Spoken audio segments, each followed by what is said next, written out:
नमस्कार दोस्तों, दक्ष कंपटीशन में आपका फिर से स्वागत है।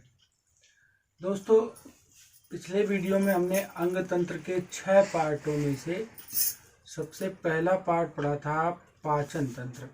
और पाचन तंत्र में हमने पढ़ा मुख, और उसके बाद मुख गुहा, ग्रसनी यानी ग्रास नली, यहाँ तक हमने पढ़ा था। इसके बाद आज हम लोग दोस्तों बात करने वाले हैं अमाशय से। तो आज हम लोग अमाशय से बात करने वाले हैं। अमाशय की बात करने वाले हैं। तो अमाशय की अगर हम बात करें तो दोस्तों यह 30 सेंटीमीटर लंबी होती है। ठीक है, अमाशय। तो अमाशय 30 सेंटीमीटर लंबी होती है। ठीक है दोस्तों, 30 सेंटीमीटर की इसकी लंबाई होती है। अमाशय की अगर बात करी जाए तो इसमें हाइड्रोक्लोरिक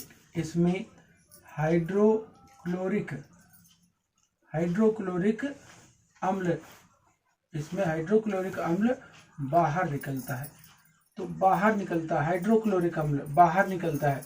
और दोस्तों इसी को आप लोग अपनी भाषा में कहते हैं जठर रस। क्या कहते हैं? जठर रस कहते हैं इसको। हाइड्रोक्लोरिक अम्ल से बाहर निकलता है, जठर रस इसको कहा जाता है। अमाशय की बात कर रहे हैं तो अमाशय जो है यह 30 सेंटीमीटर लंबा होता है। इसमें हाइड्रोक्लोरिक अम्ल बाहर निकलता है, जिसको आप जठर रस कहते हैं।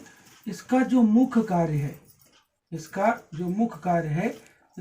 कार्य है प्रोटीन और वसा का पाचन करना। ये इसका मुख्य कार्य है। प्रोटीन और वसा का ये पाचन करती है। ठीक है, इसके बाद इसमें जो भोजन हो जाता है, जो ग्रास नली से अमाशय में भोजन जाता है, तो भोजन इसमें 3 से 4 घंटे तक रुकता है। भोजन जो है अमाशय में कितने समय तक रुकता है? तो इसमें भोजन 3 से 4 घंटे तक दोस्तों रुकता है। अब यहाँ बात करते हैं जो इसमें हाइड्रोलिटिक अम्ल पाया जाता है, अमाशयिक रस जो इससे निकलता है। तो यहाँ लिख सकते हैं हाइड्रोलिटिक अम्ल। तो हाइड्रोलिटिक अम्ल जो है, तो इसका हाइड्रोलिटिक अम्ल का जो मुख्य कार्य है वो क्या है? तो हाइड्रोलिटिक अम्ल का जो मुख्य कार्य है, इसका मुख्य कार्य है भोजन के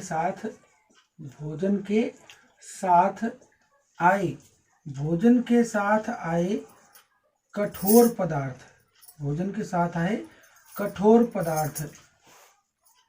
का पाचन करना। ठीक है, ये इसका मुख्य कार्य है, कठोर पदार्थ का पाचन करना है। ठीक है, अब कठोर पदार्थ क्या होते हैं? जैसे भोजन में कठोर पदार्थ जो होते हैं, जैसे हड्डी, पत्थर, ठीक है, आदि, इनको भोजन में आए कठोर पदार्थ जैसे हड्डी, पत्थर आदि, इनको क्या करता है कि इनको जो हाइड्रोलिटिक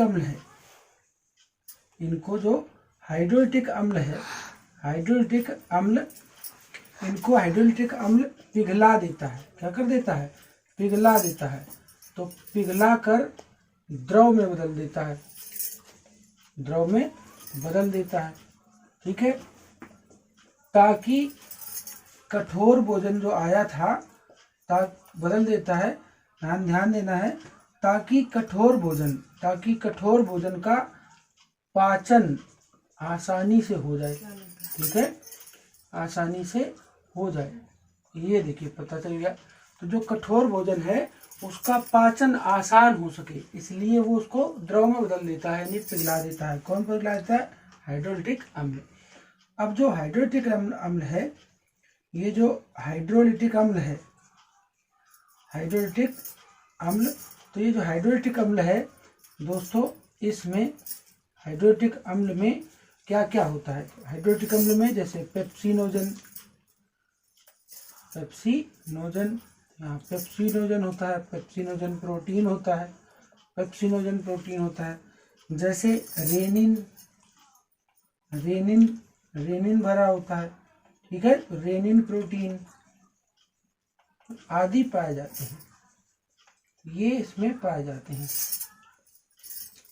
तो अब देखिए कि अगर हम बात करें कि ये पेप्सिनोजन है, जैसे रेनिन है, इनकी अगर बात करी जाए तो हाइड्रोक्लोरिक अम्ल में, तो अब इनका कार्य क्या है। तो सबको मालूम है कि जो पेप्सिनोजन है, ये जो पेप्सिनोजन है, तो ये पेप्सिनोजन क्या करता है, वसा का पाचन करता है।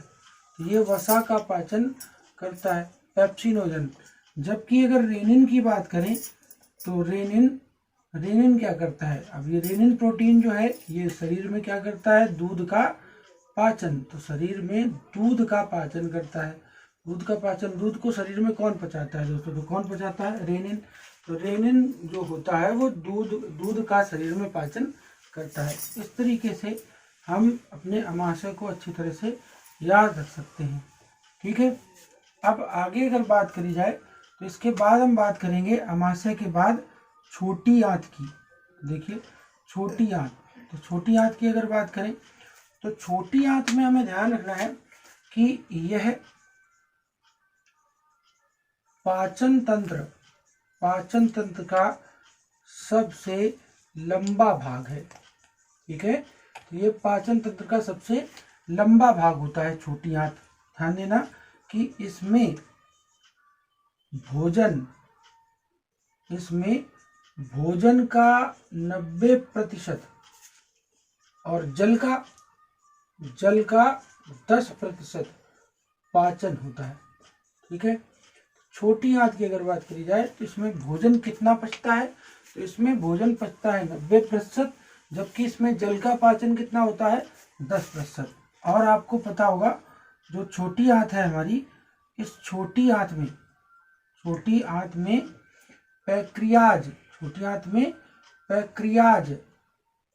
पैक्रियाज ग्रंथि पाई जाती है। आप सबको मालूम है पैक्रियाज ग्रंथि पाई जाती है या स्थित होती है। ठीक है, तो पैक्रियाज ग्रंथि पाई जाती है। आप देखिए जो पैक्रियाज ग्रंथि है, ये जो पैक्रियाज ग्रंथि, तो पैक्रियाज ग्रंथि से कौन सा रस निकलता है, पैक्रियाटिस। यहाँ से पैक्रियाटिस रस क्या होता है, बाहर निकलता है। तो पैक्रियाटिस रस बाहर निकलता है। अब ये जो रस होता है इसमें बहुत सारे एंजाइम भरे होते हैं। तो पैक्रियाटिस रस बाहर निकलता है, और आपको याद रखना होगा कि पैक्रियाटिस रस जो है, ये पैक्रियाटिस रस में एंजाइम भरे होते हैं। इसमें क्या भरा होता है, एंजाइम। तो एंजाइम भरे होते हैं, ये भी याद रखना है। ठीक है, तो एंजाइम कहाँ पाए जाते हैं, या पैक्रियाटिस रस कहाँ से निकलता है, तो पैक्रियाज ग्रंथि से। पैक्रियाज ग्रंथि कहाँ होती है, छोटी आंत में। तो ये देखिए कि ये जो इसमें पैक्रियाटिस रस है जिसमें एंजाइम भरे होते हैं, इसमें बहुत सारे एंजाइम होते हैं। जैसे अगर बात करी जाए एंजाइम की, तो जैसे लैक्टोज एंजाइम होता है इसमें, लैक्टोज। तो ये जो लैक्टोज एंजाइम है दोस्तों, ये लैक्टोज एंजाइम क्या करता है, तो लैक्टोज आप सभी लोग जानते हैं कि दूध की शर्करा का पाचन, दूध की शर्करा, तो दूध की शर्करा को क्या कहा जाता है, लैक्टोज कहा जाता है। तो दूध की शुद्धता भी लैक्टोमीटर से मापी जाती है। दूध की शर्करा को हम क्या कहते हैं, लैक्टोज। तो लैक्टोज एंजाइम शरीर में दूध की शर्करा का पाचन करता है। तो दूध की जो शक्कर है उसको कौन पचाता है, तो दूध की शर्करा का पाचन कौन करता है, लैक्टोज करता है। इसी तरह से जैसे फ्रक्टोज की बात करें तो फ्रक्टोज क्या करता है, फलों की शर्करा कहलाती है ये दोस्तों। फलों की जो शर्करा है, तो फलों की शर्करा का जो पाचन है इसे कौन करता है, तो फलों की शर्करा का पाचन करता है फ्रक्टोज। किसकी शर्करा का पाचन करेगा, फलों की शर्करा का ये पाचन करता है फ्रक्टोज। जबकि हम सब लोगों को मालूम है कि अगर पेप्सिनोजन की बात करें, अगर हम पेप्सिनोजन की बात करें तो भी देखिए हमने पेप्सिनोजन यहाँ भी पाया जाता है और यहाँ भी। तो ये वसा का पाचन करता है, हम एक बार अभी लिख ही चुके हैं। तो ये अगर फ्रक्टोज की बात करें तो ये अब इसमें गैस्ट्रिक पाया जाता है, तो गैस्ट्रिक अम्ल पाया जाता है। एल्ब्यूमिन पाया जाता है। तो ये देखिए एल्ब्यूमिन प्रोटीन। ये जो एल्ब्यूमिन प्रोटीन है ये क्या करता है, ये अंडे की प्रोटीन का पाचन करता है। अंडे की प्रोटीन का पाचन करता है, ठीक है। या ये अंडे की और गेहूं की भी प्रोटीन का ही पाचन करता है। तो इस तरीके से ये छोटी आंत में ये पाए जाते हैं, ठीक है। तो हमने देखा छोटी आंत के बारे में हमने जाना।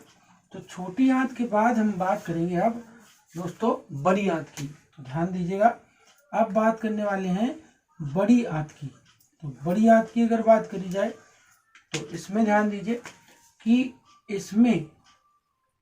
इसमें जो भोजन है हमारा, इसमें भोजन का 10% और जल का कितना दोस्तों 90% पाचन होता है, ठीक है। तो देखिए इसमें भोजन का कितना भाग बच रहा है 10% और जल का कितना भाग बच रहा है 90%। तो इसमें 90% का पाचन होता है।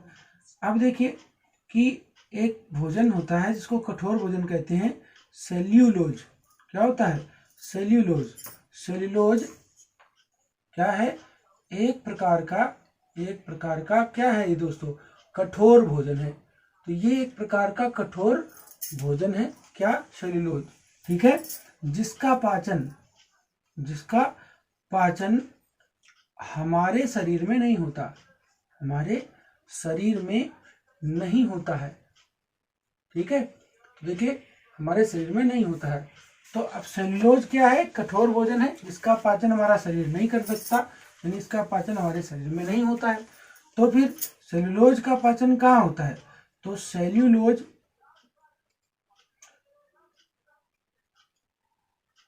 देखिएगा दोस्तों, सेल्यूलोज का जो पाचन है, सेल्यूलोज का पाचन सीकम में होता है। एक सीकम अंग होता था मनुष्य के शरीर में जो विलुप्त हो गया। तो सेल्यूलोज का पाचन सीकम अंग में होता है, ठीक है।